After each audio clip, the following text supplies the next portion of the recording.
దుబారాకర్షుని దేవుడు ఇష్టపడాడు. ఇప్పుడు ఉదాహరణకి ఒక ఒక 10 మంది తినేటటువంటి భోజనం అంటే ఒక 1000 మంది అంతా వేస్ట్ చేసేస్తున్నారు దాన్ని. అంటే ఆ భోజనాన్ని వేస్ట్ చేయడం అయినప్పటికీ లేదా ఎక్కువగా దుబారా ఖర్చులు, ఆ వ్యక్తి ఏంటంటే సంపాదించేటటువంటి వ్యక్తి, సంపాదనలో ఉన్న బిజీ పర్సన్ భూమి మీద లౌకికమైన వాటికి అట్రాక్ట్ అవుతున్నట్టుగా నాకు ఆత్మ అనేది ఫర్ ఎవర్ కదా సార్, ఆత్మనే ఇంపార్టెంట్ కదా ఏదైనా, అది బైబుల్ అయినా కురాన్ ఏదైనా కానీ. బట్ దాని గురించి ఎందుకు ఎక్కువ పాకులాటుగా కనపడ్డు, మనిషి ఎందుకు స్వర్గం నరకం గురించి ఎక్కువ మాట్లాడు, పాపం పుణ్యం గురించి ఎందుకు మాట్లాడు, ఎంతసేపు సంపాదించే ఇదిలో బిజీగా ఉన్న వ్యక్తి స్వర్గం నరకం అనేది ఇంకా కాన్సెప్ట్ ఎందుకు మనుషులకు అంత ఎక్కువ రీచ్ అవ్వలేదు అని అంటే అదే అండి. ఇప్పుడు మెయిన్ అక్కడే కదా, పాపం చేయాలంటే నరకాన్ని చూసి భయపడాలి, స్వర్గాన్ని చూసి మనకు మంచి అనేది జరగబోతుంది అనేది. అయితే ఇక్కడ ఒక అపోహ ఏంటంటే స్వర్గ నరకాన్ని మనిషి ఏ విధంగానైతే గుర్తించాలో ఆ విధంగా గుర్తించలేదు. స్వర్గం నరకం యొక్క కాన్సెప్ట్ని ఆయా గురువులు ఏ విధంగానైతే బోధించాలో ఆ విధంగా బోధించడం లేదు. స్వర్గం నరకం అంటే ఇక నువ్వు ఎన్ని తప్పులు చేసుకున్నా ఇక నువ్వు స్వర్గానికి వెళ్ళిపోతావు, దేవుడు క్షమించేస్తాడని ఒక వర్గం వారు చెప్తుంటే, మరో వర్గం వారు ఏంటంటే మీరు చేసుకున్న తప్పులన్నీ కూడా ఒక రోజు వచ్చి ఇక్కడ ఒప్పేసుకుంటే ఇక ఫలానా వ్యక్తి మిమ్మల్ని క్షమించేసి స్వర్గంలో ప్రవేశపెడతాడని చెప్పేసి. తద్వారా ఇప్పుడు నాలో ఒక ఆలోచన అంటే ఒక భక్తుల్లో ఆలోచన ఏమైపోతుందంటే, దేవుడు క్షమించేవాడు క్షమించేస్తాడు, నేను ఫలానా తప్పులు చేసి ఇక్కడ ఒప్పుకుంటే ఇక్కడ నాకు క్షమాపణ జరిగిపోతుందన్న కాన్సెప్ట్ ఎప్పుడైతే వచ్చిందో మనుషుల నైతికత అనేది తగ్గిపోయింది, పాపాల పట్ల ఆకర్షితుడైపోయాడు, ఇక నరకం అంటే భయపడట్లేదు. అలా కాకుండా ద రియల్ కాన్సెప్ట్ ఆఫ్ ఇప్పుడు నిజమైనటువంటి నరకం ఏంటి, అసలు నిజమైనటువంటి స్వర్గం ఏంటి, స్వర్గం ఎవరికి, దేవుడు స్వర్గం ఎవరికి ఇస్తాడు, నరకం ఎవరికి ఇస్తాడు, ఈ విషయాలు కరెక్ట్గా మనం ఎక్స్ప్లెయిన్ చేయగలిగితే మనిషి ధార్మికుడు అయిపోతాడు, మనిషి భయపడతాడు. ఇప్పుడు తోటి మానవుల హక్కులు దేవుని హక్కు ఉందండి. మనిషి ఏమంటున్నాడు, తోటి మానవుల హక్కుల్ని హరింపజేసినా దేవుడు క్షమిస్తాడు, దేవుడే క్షమించేవాడు అల్టిమేట్గా. అయినప్పుడు నేను ఫలానా వ్యక్తి భూమిని కబ్జా చేస్తే నాకు నష్టం ఏంటి అన్న ఆలోచన ఎప్పుడైతే వచ్చిందో మనిషి రాక్షసుడిగా మారిపోతున్నాడు. కాబట్టి పబ్లిక్ ఏంటంటే మనం కరెక్ట్ కాన్సెప్ట్ ఇవ్వాలి. మనం నిజ దేవుడు ఎవరు అనుకోవాలి, మనుషులు ఏ రకంగా వాళ్ళ జీవన శైలిని నడిపించుకోవాలి, ఏ రకంగా బతకాలి, అసలు నిజ దేవుడిని ఎలా తెలుసుకోవాలి సార్? ఇప్పుడు నిజ దేవుణ్ణి ఎలా తెలుసుకోవాలంటే మీ అంతరాత్మలో అంటే మీ ఫిత్రత్, మీ నైజంలో నా నైజంలో దేవుడు పెట్టేశాడు. నేను వెళ్ళి ఈ గ్రంథాలు చదవకంటే ముందే దేవుడు మన అంతరాత్మలో ఏం పెట్టాడు, ఒక దేవుడు ఉన్నాడు. దేవుడు ఎక్కడ ఉన్నాడు, పైన ఉన్నాడు. ఇప్పుడు మనం పైకి చూసి దండం పెడతామా, కిందికి చూసి దండం పెట్టుకుంటామా? పైకి అంటే పైన దేవుడు ఉన్నాడు అన్నది ఏ పుస్తకంలో చదివారు మీరు? ఏ పుస్తకంలో చదవనప్పటికీ కూడా దేవుడు పైవాడు అన్న ఒక ఆలోచన మీ అంతరాత్మలో దేవుడు నాటేశాడు, మొదటి విషయం. రెండో విషయం, దేవుడు ఒక్కడా లేక అనేకమా అంటే ఈ పండితులు చెప్తున్నారు, వీళ్ళు చెప్తున్నారు, ఈ విషయాన్ని పక్కన పెట్టేస్తే మీ అంతరాత్మ ఏముంటుంది, దేవుడైతే ఒక్కడే. అందుకే హిందూ ముస్లిం క్రైస్తవులు ఒకే శరీర నిర్మాణాన్ని, ఆకృతిని కలిగి ఉన్నారు అన్నది మన కామన్ సెన్స్ మనకు సమాధానం ఇస్తుంది, అవునా కదా? కాబట్టి మనం ఏ గ్రంథాలు చదవనప్పటికీ కూడా దేవుడు మనలో ముందు నుండే నాటేశాడు. దేవుడు అనబడేవాడు ఒకడు ఉన్నాడు, ఆయన ఒక్కడే, చాలా మంది కాదు, ఆయన పైన ఉన్నాడు. ఈ బేసిక్ ఈ 3 విషయాలు దేవుడు చెప్పేశాడు. కానీ ఎప్పుడైతే కొంతమంది ఇతర మత బోధకులు లేదా అతనికి సరైనటువంటి అవగాహన లేని కారణంగా కొన్ని ప్రసంగాలు విని అతనికి సరైనటువంటి కాన్సెప్ట్ రావట్లేదు ఇక్కడ, అవును కదా ఇలా వెళ్ళిపోతే అదే సరైనటువంటి దారి అనుకుంటున్నాడు. కాబట్టి సార్ ఇప్పుడు మన వ్యక్తిగత విషయంలో మనం ఎన్నైతే జాగ్రత్తలు తీసుకుంటున్నామో, ఇప్పుడు మీకు ఏదైనా ఒక ఫ్లాట్ కొనాలనుకుంటే దానికి సంబంధించిన అన్ని డాక్యుమెంటేషన్ ఎలా ఉంది ఏంటి అన్ని ఎవ్రీథింగ్ మీరు చూసుకుంటారు, తర్వాత తీసుకుంటారు. దేవుని విషయంలో అలా ఎందుకు చేయట్లేదు? దేవుని విషయంలో గుడ్డిగా వెళ్ళిపోతున్నాం మనం, ఇక్కడికి వెళ్ళిపోతున్నాం, అక్కడికి వెళ్ళిపోతున్నాం. అసలు పరిశోధన రీసెర్చ్ అనేది జీరో అనమాట. అంటే ప్రతి వ్యవస్థ అనేది ఇక్కడ డెవలప్ అయిపోతుంది, కానీ ఆధ్యాత్మిక వ్యవస్థ ఎక్కడేసిన గొంగళి అక్కడే అన్నట్లుగా అందులో డెవలప్మెంట్స్ అనేది ఏమి ఉండట్లేదు. కాబట్టి నేను ప్రతి వ్యక్తితో కోరుకునేది ఏంటంటే స్వీయ పరిశీలన అనేది ఒకటి చేయాలి. స్వీయ పరిశీలన ఏంటి? నన్ను పుట్టించింది ఎవరు, నాకు మరణాన్ని ఎవరు ప్రసాదిస్తున్నారు, నేను ఎక్కడికి వెళ్ళాలి, ఎవరికి నేను సమాధానం చెప్పుకోవాలి, నిజంగా హిందూ ముస్లిం క్రైస్తవులు అందరినీ పుట్టించిన దేవుడు ఒక్కడే ఉన్నాడా లేక చాలా మంది ఉన్నారా? ఒకవేళ చాలా మంది ఉన్నట్లయితే మనం వివిధ ఆకారాల్లో మనం ఉండాలి కదా. వాళ్ళ భూమి వేరు, మన భూమి వేరు, వాళ్ళ సూర్యుడు అలా లేవు కదా. మనం అంతా ఒకేలా ఉన్నప్పుడు ఒకే దేవుడు. ఇలా కొన్ని ఆలోచనలు మనం కొన్ని ప్రశ్నలు వేసుకున్నప్పుడు నిజంగా ఆ దేవుడు ఎవరో మనకు అర్థమైపోతాడు. 50 సంవత్సరాల తర్వాత పోతే సిరాజ్ పోతాడు, మహేంద్రు పోతారు అని అనుకుందాం, రేపే పోవచ్చు కాదా? అయితే ఈ ప్రపంచానికి నిజ దేవుడు ఎప్పటికి తెలుస్తాడు, ఇంకెంతకాలం పడుతుంది, ఇంకా ఈ హిందూ ముస్లిం కాన్సెప్ట్ ఈ ఫైటింగ్స్ ఎన్నాళ్ళ పాటు నడుస్తుండొచ్చు? ఇప్పుడు హిందూ ముస్లింల గొడవలు అన్న విషయాన్ని, అది అసలు ఆ గొడవలు ఎలా వచ్చాయి, ఎప్పటి నుండి వచ్చాయంటే మనం చూస్తున్నాం కదా.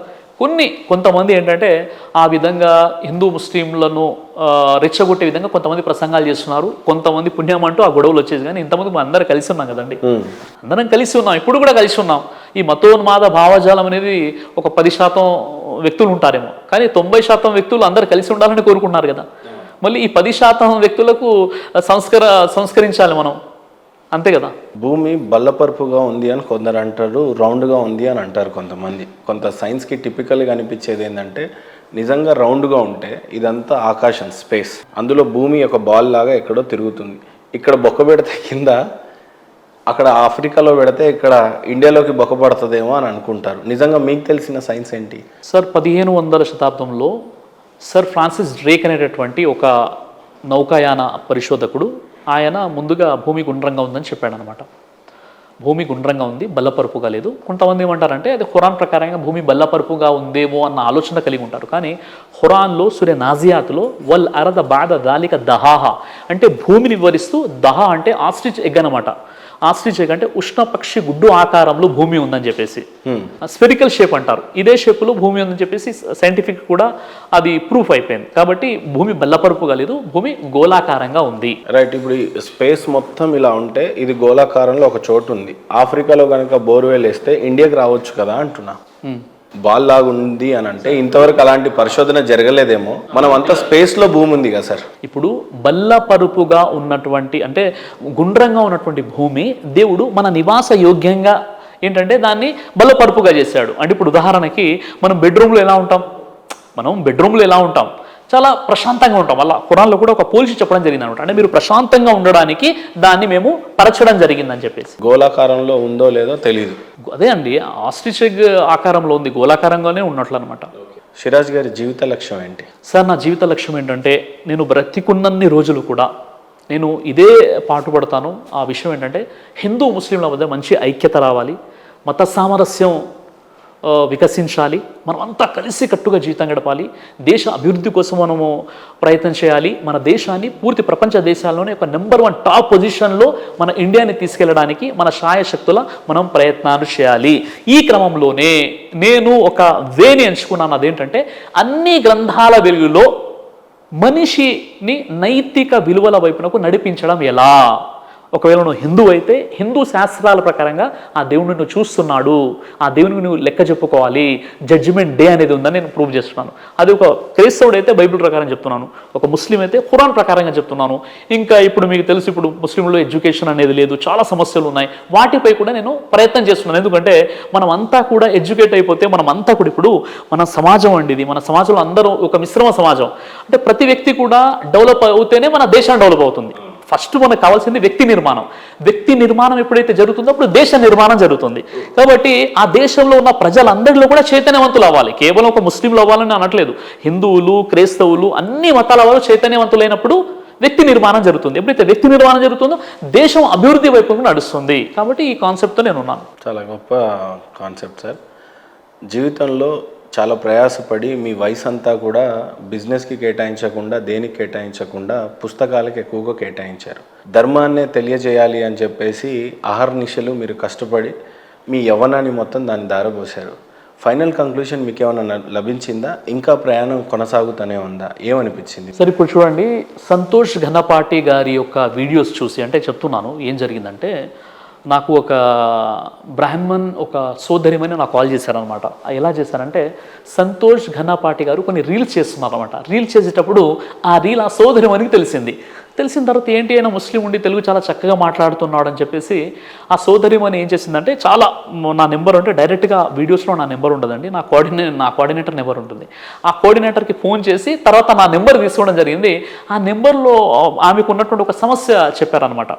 అంటే ఆమెకు మ్యారేజ్ సంబంధించినటువంటి ఒక విషయం ఉంది. ఆ అమ్మాయి ఏంటంటే ఆమె హిందూ అమ్మాయి, బ్రాహ్మణ్ కమ్యూనిటీ, ముస్లిం అబ్బాయి అని పెళ్లి చేసుకోవాలనుకుంటున్నది. నేను ఏం చెప్పానంటే, నేను ఆమెని సంస్కరించాను. అమ్మ చూడండి, మీ ఇష్టపూర్వకంగా మీ తల్లిదండ్రులను ఒప్పించి మీరు మ్యారేజ్ చేసుకుంటే అది చాలా మంచి విషయం. అలా కాకుండా మళ్ళీ ఆ అబ్బాయిని మీరు ప్రేమించారని చెప్పేసి మీరు మళ్ళీ ఆయనని పెళ్లి చేసుకుని మీరు ముస్లింగా మారేసి చివరిగా ఒక దిక్కుమాలిన టైటిల్ లవ్ జిహాద్ అని మొత్తం కూడా ఇస్లాంని ముస్లింలని అపనిందల పాలు చేస్తారు. మీరు ఏం చేయాలంటే, మీరు మీ తల్లిదండ్రులని ముందు ఒప్పించండి ఆ విషయాన్ని. నేను ఇలా మ్యారేజ్ చేసుకోవాలనుకున్నాను, అబ్బాయిని కూడా మీరు ఒప్పించండి. ఆ విధంగా ఉంటే మీరు ఫర్దర్గా మీరు ముందుకు వెళ్ళిపోండి అన్న విషయం చెప్పాను. అప్పుడు ఆమె చెప్పారు, నేను మన సంతోష్ ఘనపాటి గారి ఆయన రీల్స్ చూస్తుంటే మీది వచ్చేసిందండి, తర్వాత మీ ఆర్గనైజేషన్ చూసి సెర్చ్ చేస్తే మీ కోఆర్డినేటర్ నెంబర్, ఆ కోఆర్డినేటర్ చాలా కష్టంగా నెంబర్ ఇచ్చారని చెప్పేసి చెప్పాను అనమాట. అంటే ఇది ఒక సాక్ష్యము.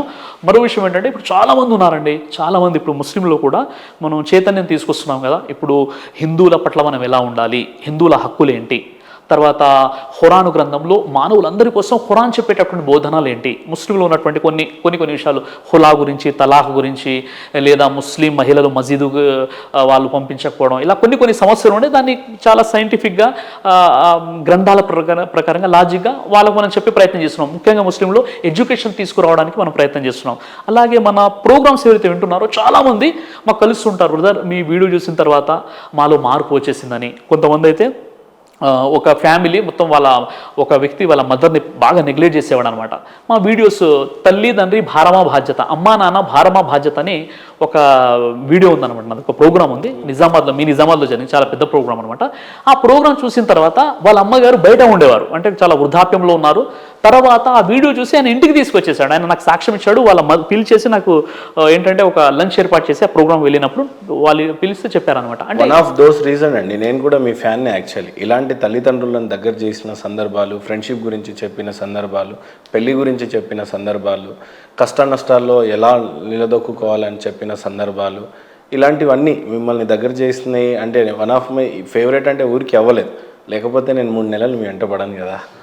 ఓకే, సో ఏదైనా సత్యాన్వేషిలో జరిగినటువంటి ఆరాటాలు పోరాటాలే తప్పితే కానీ నిజంగా ఇక్కడ మాత్రం టాప్ 5లో టాప్ 2 మీరే ఉంటారు సార్. ఓవరాల్గా నేను చెప్తున్నాను, ఒక ఆడియన్స్లా ఓవరాల్గా ఇప్పుడు ఏవైతే నేను సందేశాలు ఇస్తున్నాను, మెసేజ్ ఇస్తున్నాను, ఇప్పుడు సంతోష్ ఘనపాటి గారు ఏం చెప్పారంటే, ఈయన ఆవుని ఆరాధ్య దైవం అని ఎక్కడ లేదని సిరాజ్ గారు చెప్పారు, ఇన్ని సందర్భాల్లో ఉంది అని ఆయన ఏదో చెప్పుకుంటూ వచ్చారు. కానీ మీరు చాగంటి గారి, ఆయన ఎవరు, గరికపాటి గారి ప్రవచనం కూడా చూడొచ్చు అనమాట. ఆయన ఏం చెప్పారు ఆ విషయాన్ని పక్కన పెట్టేస్తే,